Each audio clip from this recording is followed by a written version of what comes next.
Hey guys, and welcome to another special episode of Mostly Peaceful Latinas, where we are highlighting some of the candidate races that are taking place in Miami-Dade.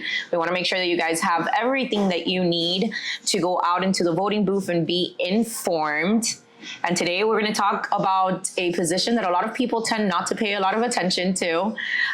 We have Bryan Calvo on the line with us, who is currently running for tax manager, is the official position. Is it a tax collector? Tax collector. Tax collector. Yeah. Bryan, welcome to the Mostly Peaceful Latina audience. Why don't you start off by telling us, let's start here. I think the tax collector is one of those positions that most people don't pay a lot of attention to, don't really know much about what the day-to-day entails, what kind of responsibilities, how it is that interacts with their day-to-day. Can you give us a little bit of an intro to what exactly does the tax collector of Miami-Dade County do? Yeah, absolutely. Well, first of all, thank you so much for having me. Of course. And like you said, tax collector, what the heck is it? Why is it important to me? And I'll sum it up very simply. It does three main functions. First off, let me start by saying this is the first time voters in Miami-Dade are going to have the opportunity to select a tax collector. The tax collector, first of all, is in charge of the obvious, collecting our taxes. Any property taxes for residential, commercial property. Obviously, living in Miami-Dade has gotten more and more expensive every year. In the last 3 years, the county budget has gone up $3 billion. That affects every one of us. That's money coming out of our pocket.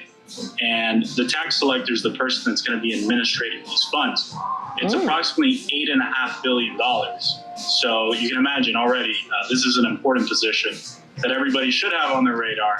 Unfortunately, because it's the first time it's on the ballot, a lot of people are unaware of it.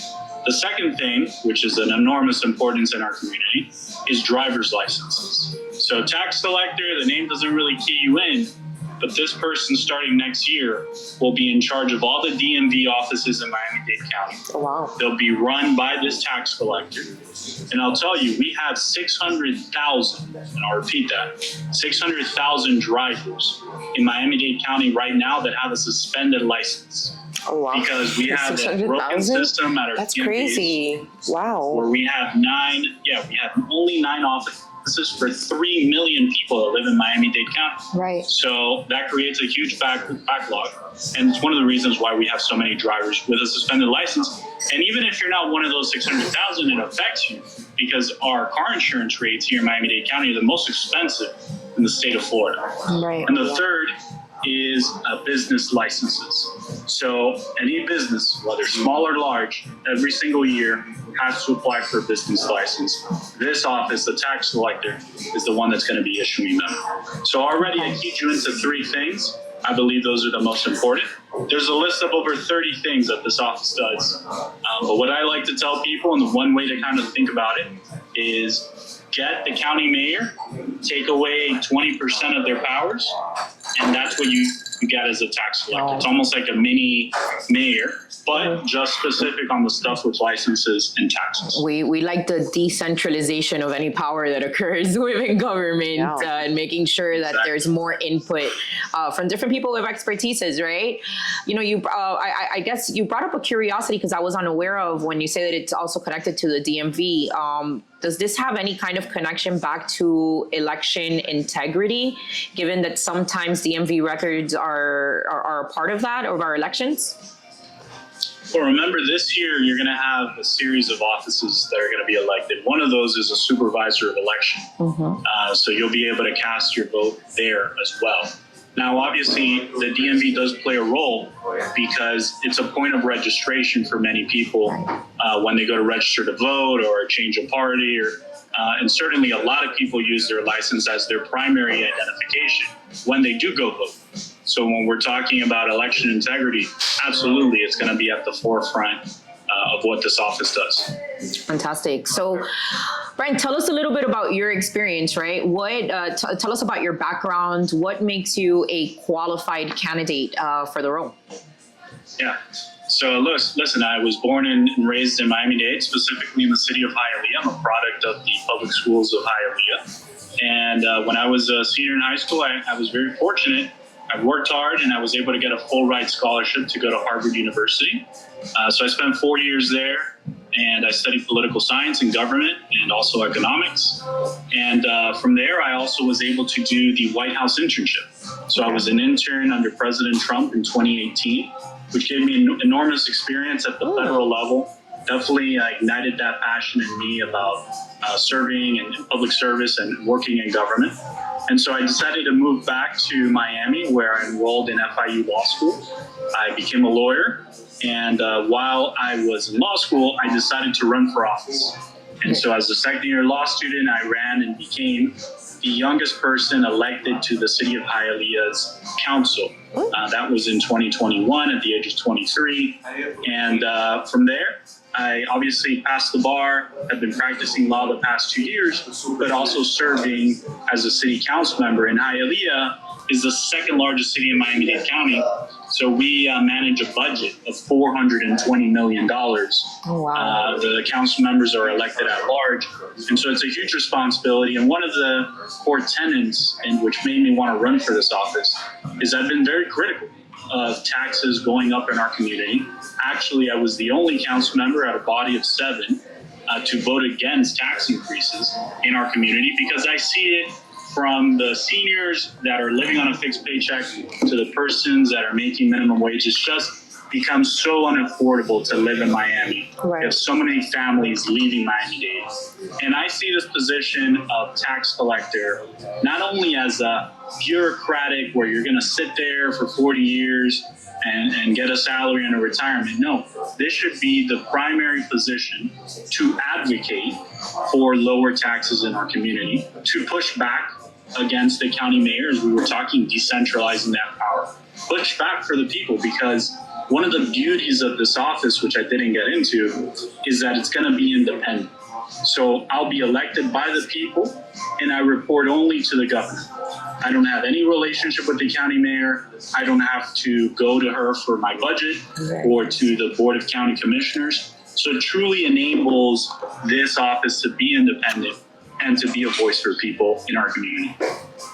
That's fantastic. Now, Bryan, what are some of the kind of like evaluating as this role right now? And I guess the role is being created for the first time this election season. But what are some of, I guess the question would be phrased, what are some of the deficiencies that you see on how those responsibilities are currently being managed versus what it is that you'd be able to bring to the table with your experience? Sure. I mean, listen, if you can count on government to do one thing right, is to collect your taxes.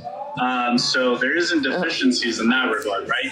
I think where the deficiency lies is working with folks who are unable to pay their taxes. And listen, I'm not saying that we give out freebies, right? Everybody has to pay their share. It is what it is.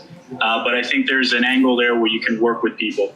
I already spoke about the part of pushing back against the administration for tax increases. But then on the driver's license side, it's a totally different hat that you get to wear. This is the hat of an administrator. And so it's having those principles of a conservative, a fiscal conservative, as I am, where this office is not going to be more bureaucracy, more red tape. How do we make things easier for folks? Listen, I'm a young candidate, obviously running for office. Part of my platform is incorporating better technologies. We're using a totally antiquated system from the 90s for our DMV offices. That's part of the systemic problem, where we have these appointments that take months and months to resolve. So we need better use.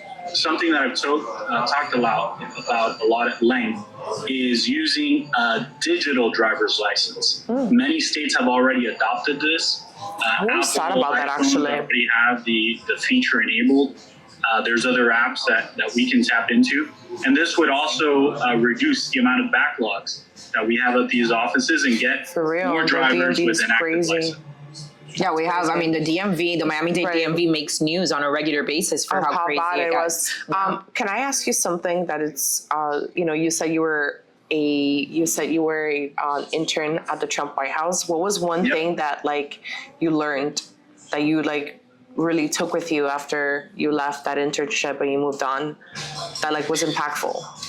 Yeah. I mean, listen, what I was doing at the White House was writing a lot of policy memos for the administration on problems that occurred across the country. So things like the opioid epidemic, which was a huge, huge issue in 2018.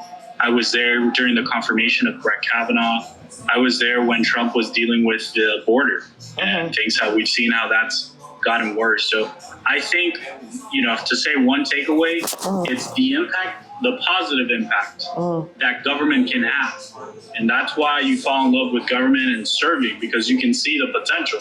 Unfortunately, most of the politicians that we have are in it for themselves. Yeah, self-serving. And they're self-serving for sure.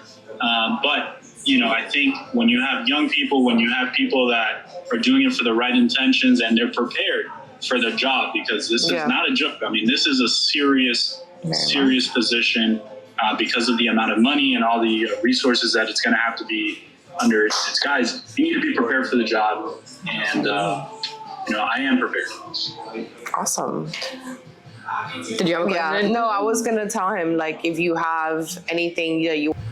Did you have a question? No, I was going to tell him, if you have anything that you want to tell our audience why they should vote for you. A little bit of give us, an idea of actually one question before we get there, and I want to ask you, which is how can constituents of Miami-Dade come to you as a resource? What resources would you be able to provide to them in their daily day where it's if they're facing this challenge, they should call Bryan and pick up the phone, and you can call me as your tax collector? Yeah, sure. So obviously, if you are a small business owner, if you're a business owner whatsoever, this would be the office to go to. Right now, this tax collector, there's only one office in downtown. So part of the platform is having offices throughout Miami-Dade County to make it easier for people to go, but not also just having the rigidity of a building, right? If COVID taught us anything, is that we can be flexible via Zoom. We can have mobile office hours. We can do a lot of different things to bring the service to people. So when we're talking about businesses, I think it's a lot of also community outreach. When we're talking about taxes, there's a lot of people that don't understand how it works. They don't apply for exceptions to their property that they could be applying to lower their tax bill, that they're leaving basically money on the table. Right. So it's giving that community outreach and educating people on that, and just working with the community and trying to make the office work to the best of its ability. Of course.